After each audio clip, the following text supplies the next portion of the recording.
All right, welcome back to the Canadian Gun Vault. We're going to be taking a look at a few items today that are very close to my heart. Right, the 12.6 Prohib class of pistols. Take a look down here for a second. This is one of the reasons why I feel so passionate about changes to the Firearms Act. Here we have a selection of Colt firearms from the turn of the century in the early 1900s. I mean, you have some fantastic pieces. I mean, this is functioning works of metal art as far as I'm concerned, and half the pistols you see in front of you here are prohibited. And what that means is in 1995 or so, they changed the laws so that only the people that had owned firearms from that category could continue to own, purchase, and trade amongst themselves. For people that came into shooting after that point, out of luck, and you haven't been able to buy these kinds of items. I mean, when you look at the craftsmanship that goes into some of these pistols and the way they fit in your hands, I mean, like immediately your finger wants to sit inside that trigger, right? And I mean, it's just a gorgeous feeling, slim firearm, and definitely would be representative of some of John Moses Browning's earliest works.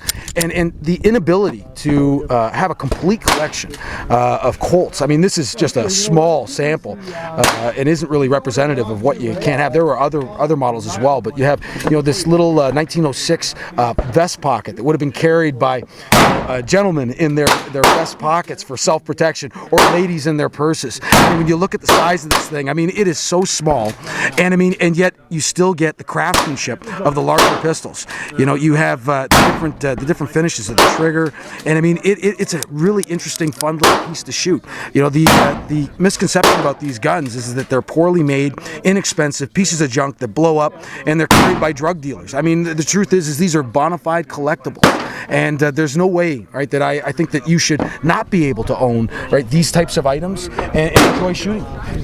So I've got here a 32 ACP version of the 1903 pocket hammer. This is not one of those guns that you can own. I mean, when you look at the size of it, it's not much smaller, right, than your standard size handgun. I mean, it's pretty slim, you know, through the middle, and it just sits beautifully in your hand. It points fantastically. I mean, the idea is that this couldn't have any sporting purpose or collectability, and that's just absolute trash. I mean, I can't believe that they would try and present that argument. These are well-made, vintage collectibles. This gun here in Canada would probably cost you about $200, $200 to $300. Now, the prices seem to be going up. I think people see the writing on the wall.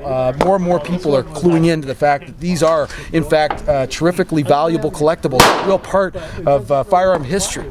And the same gun would actually sell for about $800 to $1,000 in the U.S. It's getting harder to find them in this kind of condition. But I'm going to give the gongs a little slow here and just see where it's been a while since I've shot one of these. So, and I mean, the recoil is so manageable and light that any young lady would probably love shooting this as opposed to a larger gun for their first gun. It would fit their hands so much better. And I find that taking people out and shooting guns like these is a great way to introduce them to firearms. You know, you've got something that fits in your hand that's a little bit smaller. The recoil is more manageable. I mean, there's nothing about these guns that isn't user-friendly and fun. And when you look at the work that's gone into them, they definitely are the kind of item that you would be interested in if you're a collector in Canada. And there seems to be a growing contingent of people that have that desire, you know, to own items such as these. You know, it's a big thing in the United States. You know, collectors have clued in with the curio and relics class. You know, and I just love shooting them. I mean, the Prohib class here in Canada is a fantastic one. I'm going to try moving a little bit faster here.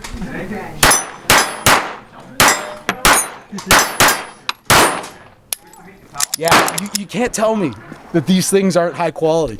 The idea that we here in Canada are able to afford these things for less than $300, where other parts of the world they're selling for, you know, up to thousands. You know, fantastic now, but hopefully what we do is we get this class open so that all the restricted owners can enjoy ownership of these kinds of items. I definitely think that this is something that, you know, people would be really interested in.